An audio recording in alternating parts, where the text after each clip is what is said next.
അങ്ങനെ കാത്തിരുന്ന് ദേ നമ്മുടെ ബർത്ത്ഡേ സെലിബ്രേഷൻ എത്തി. കഴിഞ്ഞ മാസം സെലിബ്രേഷൻ ഉണ്ടായിരുന്നില്ല, കാരണം ആകെ 2 പേരുണ്ടായിരുന്നുള്ളൂ. അപ്പോൾ നമ്മൾ ചായയിൽ ഒതുക്കേണ്ടി വരും.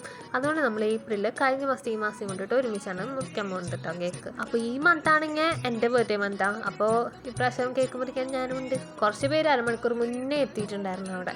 അപ്പോൾ ദേ വരുന്നതാണ് റോഷൻ ചേട്ടൻ. ആളൊരു ബോക്സറാണ്. ഒരു കിക്ക് ബോക്സിങ്ങിൻ്റെ ആഫ്റ്റർ എഫക്റ്റാണ് ഇതാ കാണുന്നത്. കാണുന്ന പോലെ ഒന്നുമല്ല, വലിയ മുറിവ്, 2 സ്റ്റിച്ച് ഉണ്ട്. അങ്ങനെ എല്ലാവരും കൂടി എത്തി. എന്നിട്ട് ഞങ്ങളെല്ലാവരും കൂടി ഒരുമിച്ചിട്ട് കേക്ക് മുറിച്ചു. നല്ല ടേസ്റ്റ് ഉണ്ട്. ഇതല്ല നമ്മുടെ മെയിൻ സാധനം, ഇതാണ് നമ്മുടെ മെയിൻ സാധനം, ചിക്കൻ റോൾ. കണ്ടോ, കഴിഞ്ഞ മാസം നടത്താത്തതിൻ്റെ ആ ഒരു ക്ഷീണം മാറ്റുന്നതാണ് നമ്മൾ ഇപ്രാവശ്യം ഈ ഒരു വലിയ സംഭവം ഇറക്കിയത്. ഇത് ഫുള്ള് ഏർപ്പാടാക്കി തന്നത് നമ്മുടെ അഖിൽ ചേട്ടനാണ്. അപ്പോൾ ഇതേ ഏപ്രിൽ മാസത്തെ ബർത്ത്ഡേ സെലിബ്രേഷൻ ഇട്ടേക്കുള്ളൂ കേട്ടോ. പിന്നെ അടുത്ത പ്രാവശ്യം ഇതിനും വലിയ സാധനമായിട്ട് വരാം. അപ്പോൾ ഓക്കെ, ബൈ.